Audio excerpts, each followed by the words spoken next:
जय श्री श्याम स्टूडेंट्स, मैं श्रुति Sharma daily current affairs की क्लास में आप सभी का स्वागत करती हूँ। तो आज की करंट अफेयर्स की क्लास स्टार्ट करते हैं। क्वेश्चन ए, मालदीव में आयोजित south Asian body building championship में किसने स्वर्ण पदक जीता? तो ये जीता अनिल चौधरी, और इनका संबंध कौन से जिले से है? उदयपुर से। तो स्टूडेंट्स, मालदीव में हाल ही में south Asian body building championship का आयोजन हुआ था, और उसमें से हमारे राजस्थान के 3 प्रतिनिधियों ने क्या है, मेडल जीते हैं। 3 प्रतिनिधियों में मेडल जीते, इनमें से एक है अनिल चौधरी। अनिल चौधरी, उनका संबंध उदयपुर से है, और इन्होंने जूनियर कैटेगरी के अंतर्गत क्या है, गोल्ड जीता। कौन सी कैटेगरी में गोल्ड जीता इन्होंने? जूनियर कैटेगरी में। और दूसरे हैं अमित जांगीर। अमित जांगीर, इनका संबंध कौन से जिले से है, राजस्थान के? तो अमित जांगीर का राजस्थान के जयपुर जिले से संबंध है, और इन्होंने सीनियर कैटेगरी के अंतर्गत कौन सा पदक जीता? कांस्य पदक। कौन सा पदक जीता इन्होंने सीनियर कैटेगरी के अंतर्गत? कांस्य पदक। और तीसरे नंबर पे है बेबी डायर, और बेबी डायर का संबंध कौन से जिले से है? भीलवाड़ा जिले से है, और इन्होंने भी सीनियर कैटेगरी के अंतर्गत कौन सा पदक जीता? कांस्य पदक। इस प्रकार राजस्थान में इस चैंपियनशिप में 3 पदक आए हैं, 1 गोल्ड और 2 कांस्य पदक आए हैं। अब नेक्स्ट क्वेश्चन पर आगे बढ़ते हैं। पद्मश्री से सम्मानित मोहनलाल कुमार का संबंध किस कला से है जिनका हाल ही में निधन हो गया? तो इनका कौन सी कला से संबंध है? इनका संबंध है टेराकोटा कला से। टेराकोटा कला से। और ये टेराकोटा कहाँ की प्रसिद्ध है? टेराकोटा नाथद्वारा राजसमंद की प्रसिद्ध है। अब नाथद्वारा में का नाम आया है, तो नाथद्वारा की 1-2 बातें और देख लेते हैं। जैसे नाथद्वारा से 5G की शुरुआत की गई थी। किसकी शुरुआत की गई थी? 5G की शुरुआत की गई थी नाथद्वारा से। और नाथद्वारा में यही विश्व की सबसे ऊंची शिव प्रतिमा स्थापित की गई है। कौन सी प्रतिमा स्थापित की गई है? शिव प्रतिमा, विश्वास स्वरूपम, जिसकी स्थापना की गई है। और नाथद्वारा में पिछवाई कला, नाथद्वारा की पिछवाई कला प्रसिद्ध है। और पिछवाई कला किसे कहते हैं? जैसे भगवान कृष्ण की प्रतिमा के पीछे कपड़े पर भगवान कृष्ण की बाल लीलाओं से संबंधित चित्रों का चित्रांकन करना पिछवाई कला कहलाती है। और वो पिछवाई कला कहाँ की प्रसिद्ध है? नाथद्वारा की। और इसी नाथद्वारा के में एक गांव है मोलेला, और मोलेला गांव क्यों प्रसिद्ध है? मोलेला गांव टेराकोटा के लिए प्रसिद्ध है। और टेराकोटा के अंतर्गत क्या होता है? मिट्टी से, पकी हुई मिट्टी से क्या बनाई जाती है? कलाकृतियां बनाई जाती है पकी हुई मिट्टी से। और इस जो ये पकी हुई मिट्टी से कलाकृतियां बनाने का, या टेराकोटा कला के प्रसिद्ध कलाकार थे मोहनलाल कुमार। मोहनलाल कुमार इसके प्रसिद्ध कलाकार थे। और अब हाल ही में इनका क्या है, निधन हो गया, इसीलिए ये क्या है, चर्चा में है। और इनको 2012 में क्या है, पद्मश्री से भी सम्मानित किया गया था, क्योंकि ये जो टेराकोटा कला है या मोलेरा कला है, इनमें बहुत ज़्यादा सिद्धहस्त कलाकार थे, और इन्हें 2012 में पद्मश्री दिया गया। और 2003 में इनको शिल्प गुरु अवार्ड से भी सम्मानित किया गया था। कौन से अवार्ड से सम्मानित किया गया था 2003 में? 2003 में इनको शिल्प गुरु अवार्ड से सम्मानित किया गया था। और इनको 2019 में राजस्थान शिल्प रत्न अवार्ड से सम्मानित किया गया था। कौन से अवार्ड से सम्मानित किया गया था 2019 में?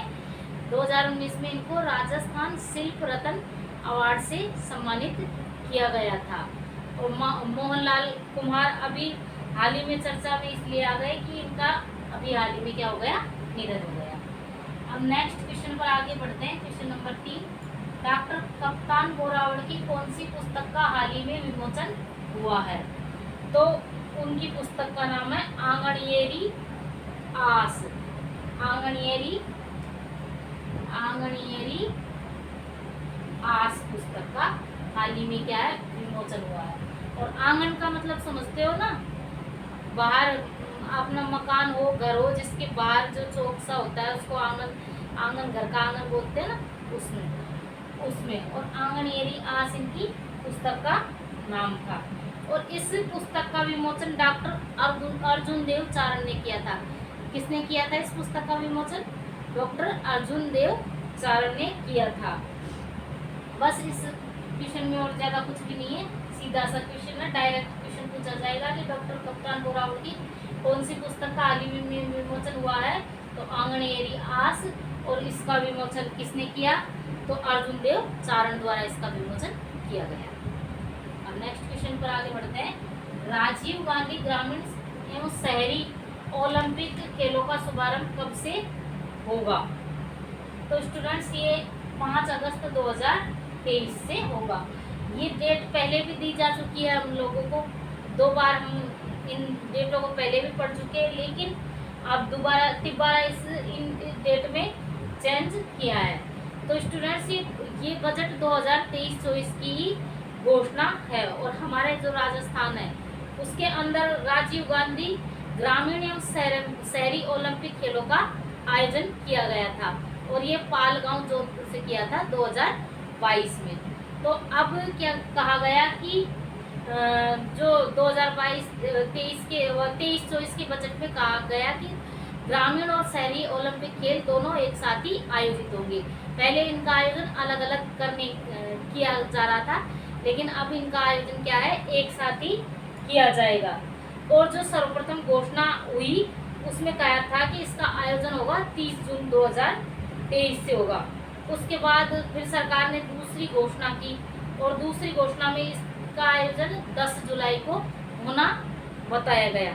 और इस डेट को भी अब चेंज कर दिया गया है और इस डेट को चेंज करके अब कितनी कर दी गई है, 5 अगस्त 2023 कर दिया गया है।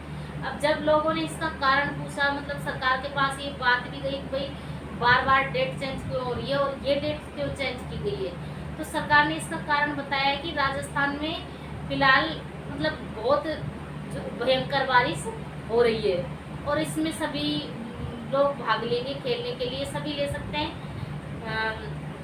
तो जो भाग लेंगे तो कोई ऐसी अनहोनी नहीं हो जाए, क्योंकि बारिश की वजह से जो खेल के ग्राउंड होते हैं उनमें जो बिल भी होते हैं उनमें पानी भर जाता है, तो जो जानवर है, जहरीले जानवर, वो बाहर आ जाते हैं, कीट वगैरह।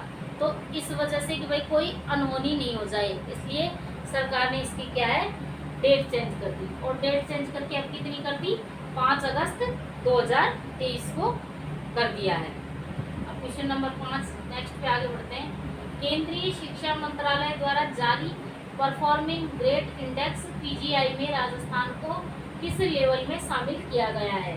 तो इसमें राजस्थान को आकांक्षी फर्स्ट लेवल में शामिल किया गया है।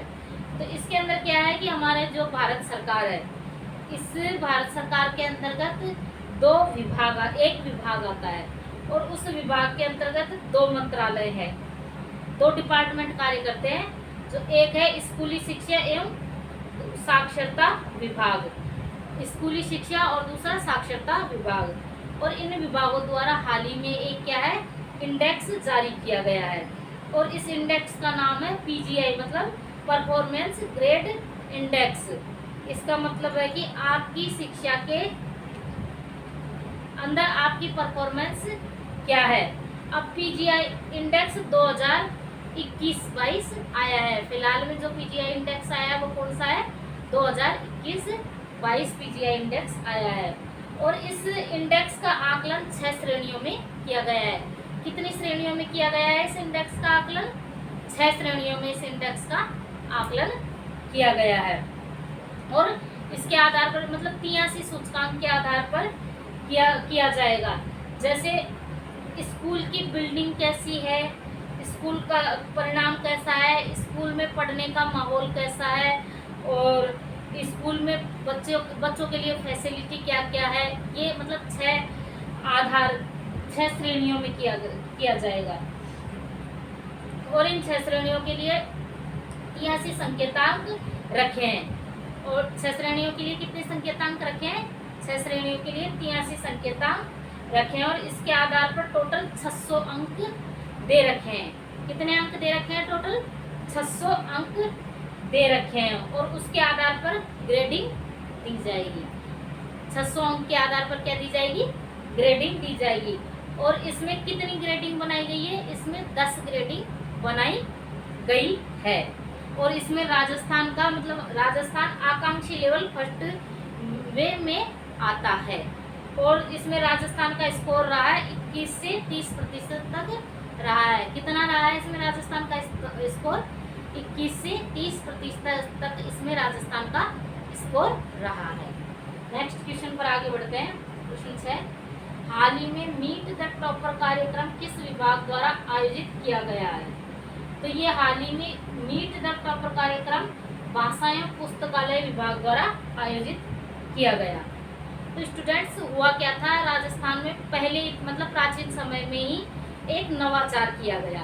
और नवाचार क्या था कि जो प्रशासनिक क्षेत्र है, जो प्रशासनिक जो भी कार्य है उनको अब हमारी मातृभाषा हिंदी में करने के निर्देश दिए गए।